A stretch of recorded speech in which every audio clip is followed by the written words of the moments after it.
సుభాష్ గారు తోలు మందంతో కేంద్ర ప్రభుత్వం ఇక్కడ ముఖ్యమంత్రి రేవంత్ రెడ్డి గారి టూర్ విషయంలో అంటే కేంద్రం వైపు నుంచి ఒకవేళ అబ్జెక్షన్స్ ఉంటే ఆ డిక్లైన్ చేసిన దానికి సంబంధించి ఒక డీటెయిల్ మీరు ఇచ్చిన proposal or itinerary whatever దాంట్లో ఇలా ఉంది ఇలా లేదు అని ఇవ్వకుండా అంటే నేను ఇలా అంటున్నానని అనుకోవద్దు. పాత రోజుల్లో grand father expired start immediately అని ఉండేది టెలిగ్రామ్.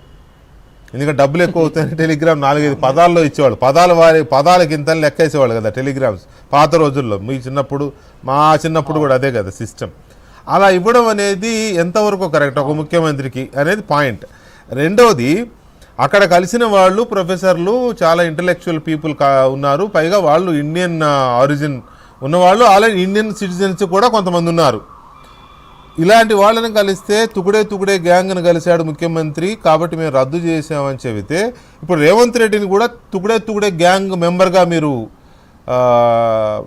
ట్రీట్ చేస్తున్నారా? అందుకే రిజెక్ట్ చేస్తున్నారా? పొలిటికల్ యాంగిల్లో డిక్లైన్ చేసామంటే దాని అర్థం అదేనా? Please sir. ఇప్పుడు నేను ఏమంటున్నా సార్, నేను ministry of external affairs spokes person కాదు. ఇది చీఫ్ మినిస్టర్ ఆఫీస్ నుంచి డైరెక్ట్గా మినిస్టర్ ఆఫ్ ఎక్స్టర్నల్ అఫైర్స్కి ఇచ్చినప్పుడు అందులో యూకే దాకా పంపించినప్పుడు యూకే దాకా ఓకే అన్నప్పుడు యుఎస్కు చాలా అంటే మాకు కూడా తెలుసు యుఎస్ ఏంటంటే ప్రోగ్రామ్ కొంచెం ఇబ్బంది ఉందని చెప్పి ఒక అధికార ప్రతినిధిగా ఒక ముఖ్య అధికార ప్రతినిధిగా నాకు కూడా కొంచెం చాగా తెలుసు. చీఫ్ మినిస్టర్ ఆఫీస్ ఏం చేయాలి అప్పుడు ఈ ఐటనరీ ఏంటంటే మొత్తం ఏంటంటే చేంజ్ చేయాలి. ఇప్పుడు చీఫ్ మినిస్టర్ ఆఫీస్ కానీ చీఫ్ మినిస్టర్ కానీ ఎంత ఇన్ఎఫిషియెంట్ పీపుల్ ఉన్నారంటే మనకు మెట్రో రైలు కావాలంటే రైల్వే మినిస్టర్పై కలుస్తారు. మనం ఏంటంటే కలవాల్సింది ఎవరిని? అర్బన్ డెవలప్మెంట్ మినిస్టర్ని కలవాలన్నాడు. ఇదే కిషన్ రెడ్డి గారు ఏం చేసినారు, అక్కడ తీసుకుపోయి అక్కడి నుంచి అపాయింట్మెంట్ ఇప్పించినారు. అంటే వీళ్ళు ఇవాళ ప్రోగ్రామ్ ఈజ్ ఇన్అప్రాప్రియేట్ అని చెప్పి వారం రోజుల ముందే తెలుసు.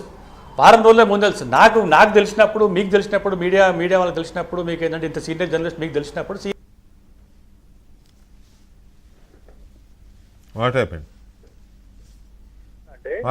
ఇలాన్ అబ్దుల్లా ఒమానీ ఈమె యుఎస్ హౌస్ ఆఫ్ రిప్రజెంటేటివ్స్ మన ఇండియన్ గురించి రిపీట్ అగైన్ ప్లీజ్.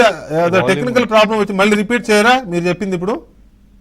సార్ ఇప్పుడు ఈ యొక్క యుఎస్ ప్రోగ్రామ్ అనేది అది ఆల్మోస్ట్ కొంచెం అటు 50% ఉందని చెప్పి నాటువంటి వాళ్ళకి తెలుసు, మిగతా వాళ్ళకి తెలుసు, అందరికి తెలుసు, కాంగ్రెస్ వాళ్ళు ఉన్న వాళ్ళకి కూడా తెలుసు. సీఎం ఆఫీస్ వాళ్ళు ఎంత ఇన్ఎఫిషియెంట్ ఉన్నారంటే వాళ్ళు మొన్న మెట్రో రైల్ కోసం ఏంటంటే పర్మిషన్ కోసం రైల్వే మినిస్టర్ దగ్గరకు పోయినారు. అంటే ఎగ్జాంపుల్ చెప్తున్నాను, మినిస్టర్ దగ్గరకు పోవాలి అనుకుంటున్నారు.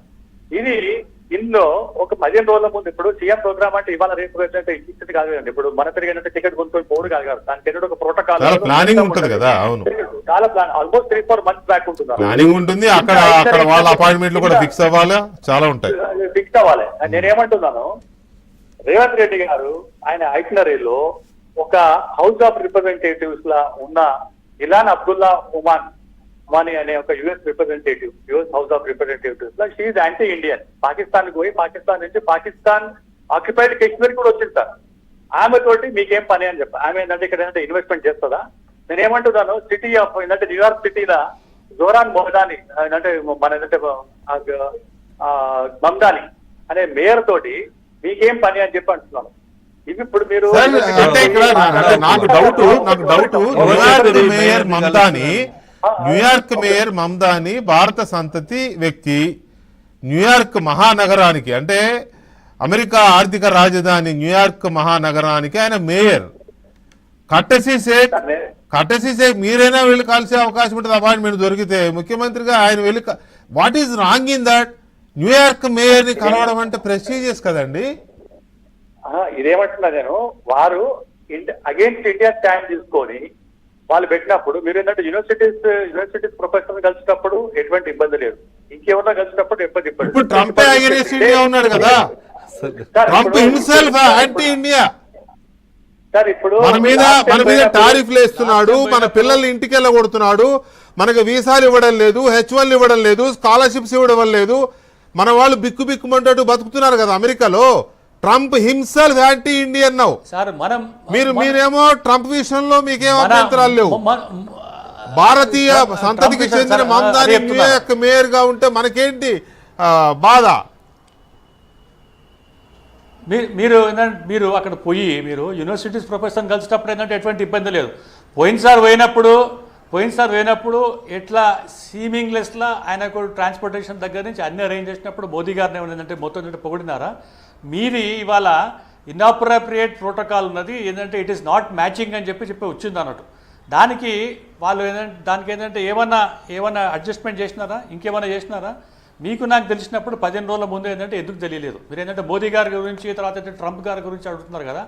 ఇవాళ మోదీ గారి వల్లనే మనకి ఇవాళ ఆయిల్ కానీ పెట్రోలియం ప్రోడక్ట్స్ కానీ మనకు అక్కడ యుద్ధమైనా కూడా మనకి ఏంటంటే ఒక్కరోజు కూడా ఆగకుండా మనకి ఏంటంటే షిప్లో వచ్చింది. మనకు వేరే దేశాలు మొత్తం ఆగిపోయినాయి. రష్యా యుక్రెయిన్ వార్ అయినప్పుడు మన విద్యార్థులు ఎవరైతే ఉన్నారో వారిని ఇరాన్ అమెరికా యుద్ధం జరిగినప్పుడు మోదీ గారు మన కేంద్ర ప్రభుత్వ అధికారులు ఇరాన్ వాళ్ళతో మాట్లాడితే మన షిప్స్ బయటకు వచ్చినాయి, కానీ అమెరికా ఏమీ కోఆపరేట్ చేయాల. సెకండ్ థింగ్, మనకి ఆయిల్ సరఫరా చేసింది యుద్ధ సమయంలో రష్యా సరఫరా చేసింది, అమెరికా సరఫరా చేయాల. రష్యా మనకి ఫ్రెండ్ గా నిలబడి మనకు ఆయిల్ ఇచ్చింది. ఇప్పుడు ఖతర్ నుంచి గ్యాస్ తెచ్చుకున్నాం, కంటిన్యూ అయింది. ఇలాంటి సిచ్యువేషన్ లో మనం ఇంకా అమెరికాను ప్రైజ్ చేయడం అని అంటే ఇప్పటికి ప్రైజ్ అని చెప్తలేను నేను మోదీ గారి డిప్లొమాటిక్ ఛానల్స్ వల్లనే మనకు వచ్చిందని చెప్తున్నాను. నేనంటే ట్రంప్ గురించి ఏంటంటే ఎప్పుడైతే ప్లేస్ ఏంటంటే అసలు ఒక్క నిమిషం కూడా ఏంటంటే మాట్లాడలేదు నేను. ఇదే రేవంత్ రెడ్డి గారు హైదరాబాద్లో ట్రంప్ రోడ్ పెట్టినారు. ట్రంప్ ఏంటంటే బిల్డింగ్ కడుతున్నారు. ఇదేమన్నా రియల్ ఎస్టేట్ ఏమన్నా మన ఏంటంటే దందాలు చేయడానికి అక్కడికి ఏంటంటే యూఎస్కి పోయినాడా, ఇంకేమైనా చేసినాడా? దేశ ప్రజల కోసం చేసినాడా, రాష్ట్ర ప్రజల కోసం? అంటే దాని ఇంపాక్ట్ ఏమైనా ఉందా ఈ టూర్ మీద? హైదరాబాద్ లో ట్రంప్ టవర్, ఒక్క మాట సార్, నా క్వశ్చన్ మీకే. ట్రంప్ టవర్ కడుతున్నాడు తెలంగాణ ముఖ్యమంత్రి రేవంత్ రెడ్డి ఇక్కడ గవర్నమెంట్ ఒక దానికి, తర్వాత ఒక రోడ్డుకి ట్రంప్ పేరు పెట్టారు అని మమ్మల్ని అడగలేదు, మా పర్మిషన్ తీసుకోలేదు అని ఏమైనా కేంద్ర ప్రభుత్వం వైపు నుంచి దాని మీద అబ్జెక్షన్ ఉండి ఈ టూర్కి అడ్డుపడ్డారా? అటువంటిది ఏం లేదు. నేను ఏమంటున్నానంటే రేవంత్ రెడ్డి గారు పర్సనల్ ఇంట్రెస్ట్ కోసం పోతున్నాడా, రాష్ట్ర ఇంట్రెస్ట్ కోసం పోతున్నాడా అనేది ఇంతవరకు ఏంటంటే ఒక్కసారి కూడా ఏంటంటే క్లారిటీ ఇవ్వలేదు. కాంగ్రెస్ పార్టీ వాళ్ళు ఏమని అంటున్నారు, అడ్డుపడుతున్నారు. ఇదే రేవంత్ రెడ్డి గారు 30 నెలల నుంచి ఇన్ని దేశాలు తిరిగిపోయినప్పుడు ఒక్కసారన్నా మేము ఏంటంటే అడ్డుపడ్డామా? That is point. That is valid point. గత ఏంటంటే ఐ అగ్రీ విత్ యు. గత ఏంటంటే 12 సంవత్సరాల నుంచి తెలంగాణకు 14 లక్షల కోట్ల రూపాయలు వచ్చింది. మేము ఏంటంటే అడ్డుపడ్డామా? అరే మేము తీసుకొచ్చినాం కదండి, రైల్వే స్టేషన్స్ మేము పట్టుకొచ్చినాం, ఆధునీకరణ చేసినాం, ఏంటంటే అక్కడ మనకి ట్రైబల్ యూనివర్సిటీ పట్టుకొచ్చినాం, టెక్స్టైల్ యూనివర్సిటీ పట్టుకొచ్చినాం. కాంగ్రెస్ పార్టీ ఏం చేసింది చెప్పండి? రామగుండం ఫర్టిలైజర్ ఫ్యాక్టరీ కూడా 30 సంవత్సరాలు. సార్ ఆ చరిత్రలోకి వెళ్తే ఈ 12 సంవత్సరాల్లో మీరేం తీసుకొచ్చారో మీరు చెప్తున్నారు. ఆ 60 ఏళ్లలో వాళ్ళు ఏం చేశారో, ఇది మన Nagarjuna Sagar dam కట్టామంటారు, Srisailam dam కట్టామంటారు, Bhakra Nangal dam కట్టామంటారు, ఇంకేవో చాలా ఉంటాయి వాళ్ళు చెప్పడానికి.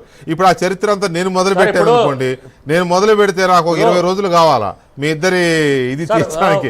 సో పాయింట్ ఏంటంటే ఇక్కడ సుభాష్ గారు ప్లీజ్ కోఆపరేట్ సార్. ఒక్క మాట, పాయింట్ ఏంటంటే విషయం ఏతావాత నాకు అర్థమైంది ఏంటంటే 3 రోజుల నుంచి బీజేపీ